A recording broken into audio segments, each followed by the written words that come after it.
Welcome to the Sharkpreneur podcast with Kevin Harrington and Seth Greene.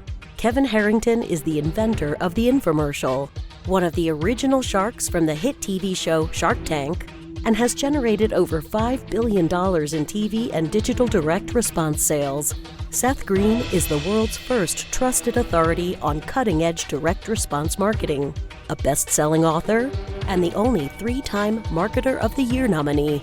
On the podcast, Kevin and Seth interview sharkpreneurs who share straight talk on what it takes to explode your business.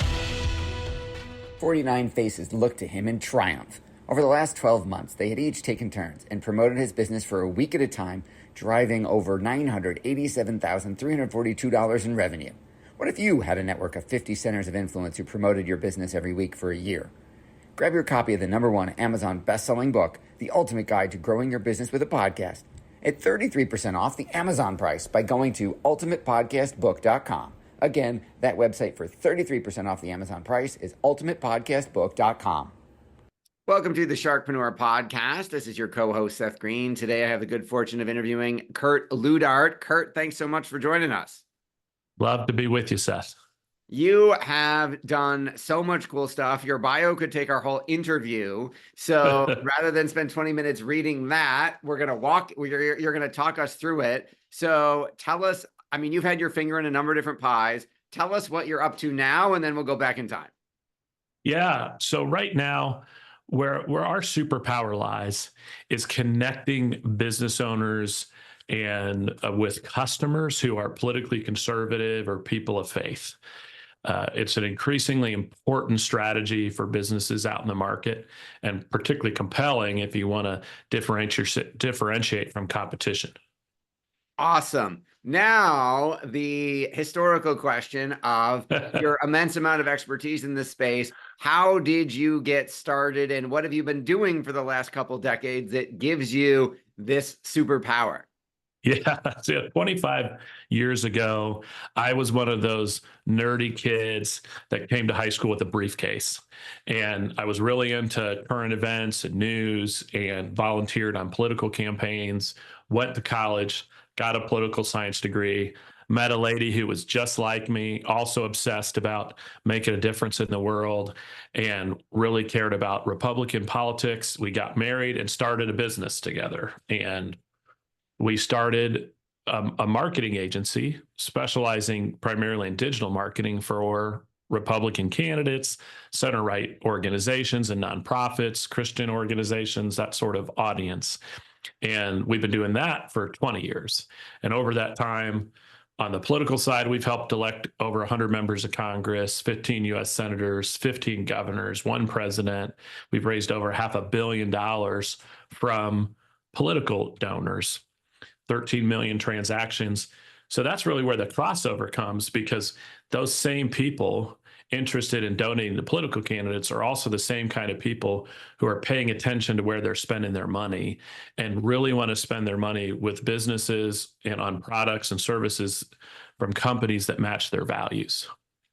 That is awesome. So the longer version of that story could probably fill a book somewhere if it hasn't already, Yeah. right?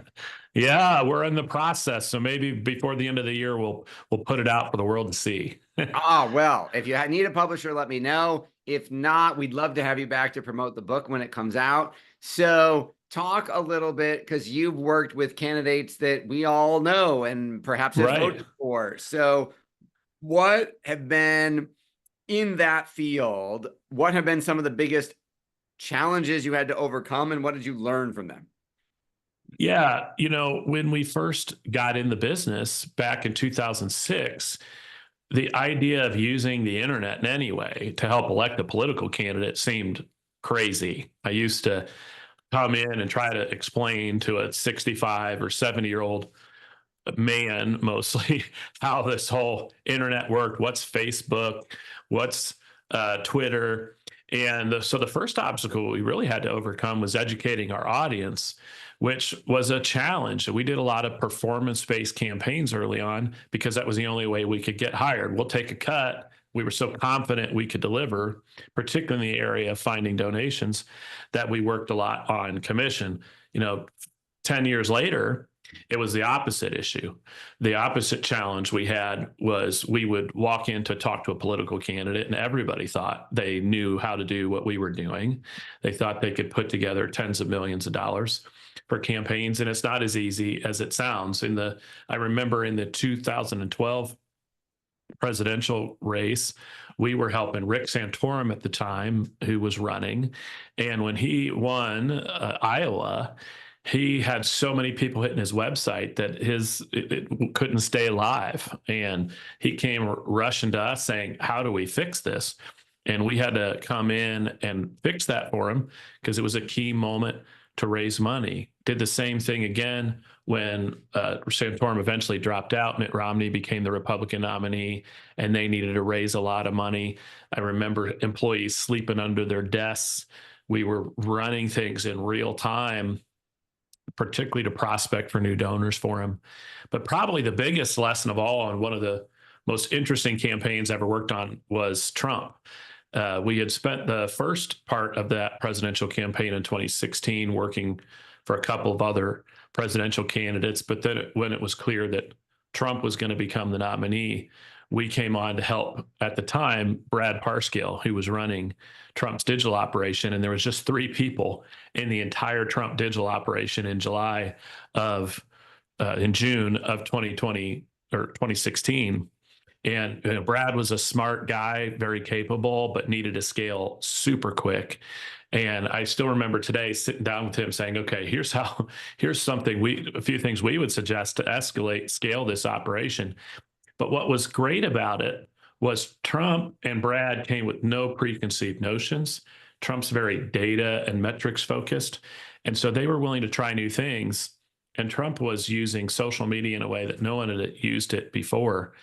And that's part of what helped him raise so much money online. We were responsible for probably $60 million of that he raised.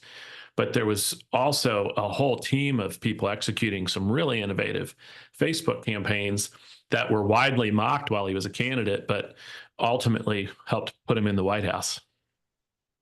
That is absolutely incredible. So $500 million raised, hundreds of candidates elected, tens of millions of transactions. How do you manage that size and scope?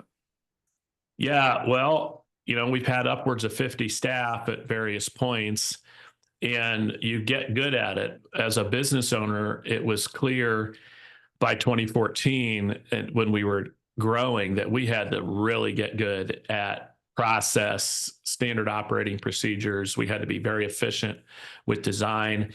Our graphic designers, we would hire them in an interview. We would tell them, you're going to spit out 15 or 20 different graphics a day for our clients. And they would laugh thinking we were making that up, because at many of their previous firms, they might only make one piece of creative in an entire day. And we were asking them to make one piece of creative every 30 minutes. But we got good at the process, so we didn't have to edit or change. We didn't have to go through 14 different revisions. We got good at scaling up email campaigns. That's what helped us to manage the size and the scope of that. But it's still a very personnel-heavy operation. And so hiring the right people becomes fundamentally important as well. I bet. So talk a little bit about the transition from politics to business. Yeah. So in some respects, it may be a political candidate who's our client, who's paying the bill, but ultimately it felt like our client, our customer, was really the voter or the potential donor that we were talking to on behalf of the candidate. And those folks we get sort of intimately familiar with. We know where they live, how to contact them, what's a good deliverable email address, how can we text them, and what are they concerned about. And we started seeing people, particularly after the Trump election in 2016, raising their hands saying, I think it's great that we're electing politicians, but I feel like these corporations that we are sending our money to, they don't reflect our values, and they're actually working against us. We're electing a Republican by day and then spending money with corporations that are supporting Democrats by night. And so the trend began to grow at that time of companies that said, look, we're going to be counterculture to that trend. Big ones like Black Rifle Coffee Company, which went public in 22 for 1.7 billion, or Patriot Mobile, which offers wireless service, or Strive Financial out of Ohio, and many, many more are companies that have created a value proposition for a center right or faith motivated customer to say, when you do business with me, you're doing business with somebody who shares your values. And that doesn't even mention the giant brands who've been doing this for 20 years, like Chick-fil-A or Hobby Lobby, that really connect well with a particularly Christian consumer. Absolutely. So talk a little bit about how you're helping those folks based on your, 13 million political transactions. And I just want to ask, do you know the total number of emails that you were over your career that got sent on your candidate's behalf, and or the number of impressions from online media? We've long since lost count. We would regularly send 150, 200 million emails a year with these massive ESP contracts for emails that we were sending to prospect for new donors for candidates. In terms of digital impressions, at one point, our company was the largest buyer of political Facebook ads in the country. So we're talking billions of impressions bought over this time. And so it's a lot of movement. And as for how we work with businesses, it's effectively the same audience. So what we bring to a business is an intimate understanding of what motivates this audience. What do they care about? What do they want to hear from a business? It doesn't always have to be something super partisan or super political. They just need to understand that their money is safe with you. We also know how to find this audience of people. Arguably 40 to 45% of the country is politically conservative. 60+% of the country say they believe in God and are either Catholic or evangelical Christian. But there's a subset of those audiences, somewhere in the neighborhood of 45 to 50 million, according to our data, who are 80% more likely to buy your product or service if it's got a Christian or political brand to it. And that audience, we know how to talk to.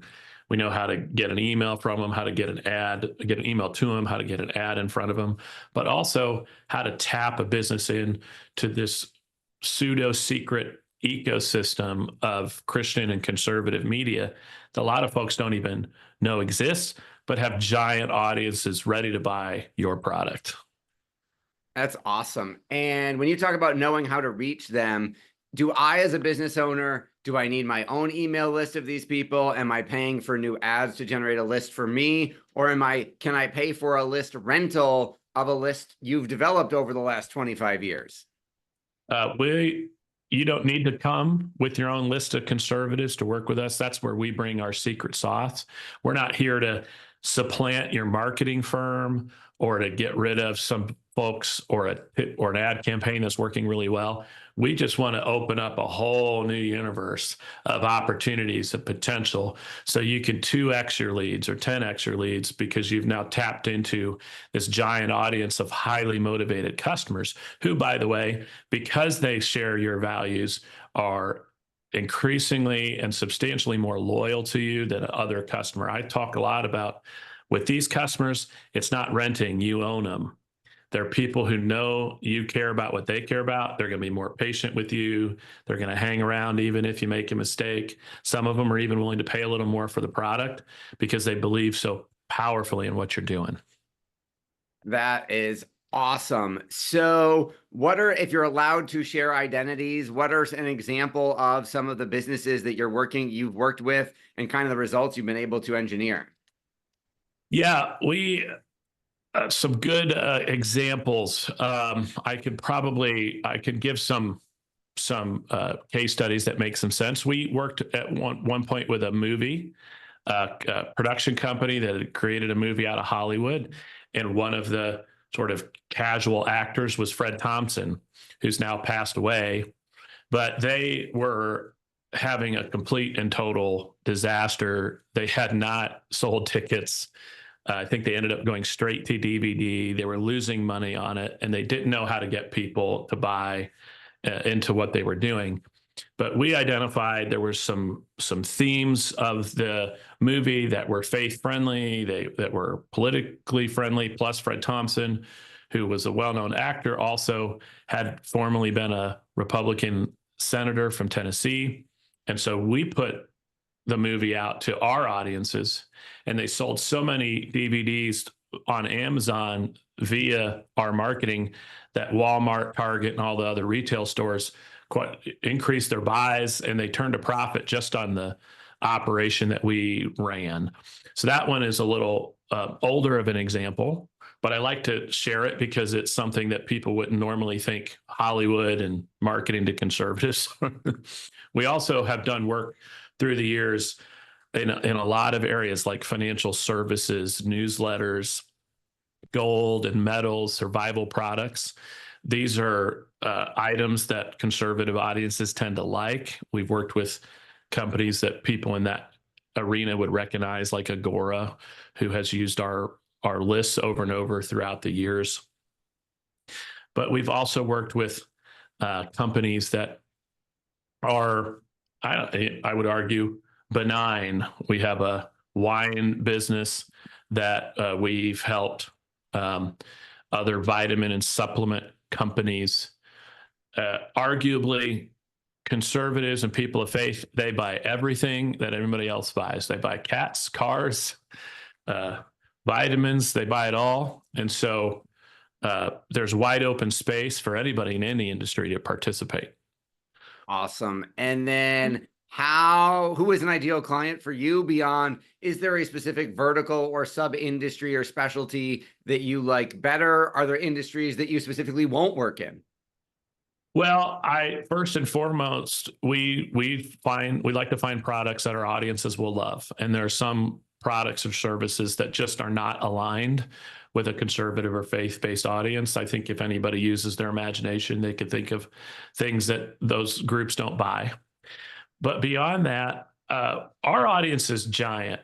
And although we can work in the B2B space, we really love to work for B2C brands because what we bring is large audiences. So if you're looking for tens of thousands or hundreds of thousands of customers, this audience is great. If you're looking to add 10 coaching clients, that might be a different place. Might be not be a perfect fit. We love sort of small to medium-sized businesses who are looking for a way to differentiate from their competition. Maybe they're in what might be considered a red ocean. There's a lot of people. We mentioned Black Rifle Coffee earlier in the podcast. There's a lot of coffee is probably the reddest of red oceans, right? There's a coffee shop on every corner. There's big brands in it like Starbucks, but Black Rifle differentiated itself on its commitment to veterans and supporting veterans and in their very name, Black Rifle Coffee, they distinguish themselves as supporting the Second Amendment, military families. So I think we're also a really good fit for somebody who says, I need to find a way to make myself different. Our belief is it's better to be something to someone than everything or nothing. I should argue nothing to everybody. And so we love owner operated. For some people, giant businesses, Fortune 500 types, those businesses probably ought to stay out of politics. But these small, medium-sized businesses, I think, ought to embrace the idea as a way to build a loyal customer base. That makes a lot of sense. Your passion is obvious. What do you like best about what you're doing now? Well, I get to market some really cool, awesome products by some people who just are amazing and talented. I love working for politicians. I think politicians sometimes get a bad rap. There's so many really good, passionate ones who are trying to make a difference. But business owners are really tapping into my heart. They're the heart and soul of our economy. They're the people creating jobs every day. They're the people supporting local charities. They're people innovating and making life better for their communities. And so it's so rewarding in my mind to help build those enterprises. That is awesome. For our folks who are watching or listening and want to learn more, where is the best place for them to learn more about you and all the cool stuff you're up to? Yeah, check us out at www.libertyspenders.com. And on there's a really cool, the thing you definitely got to play around with. We have a really cool AI bot. It asks you a few questions and then generates an AI version of me giving some recommendations. So go play with it, because if nothing else, you'll enjoy the cool AI technology, but it also give you a way to get more friendly with what we're doing, and you can book a call with us right there as well.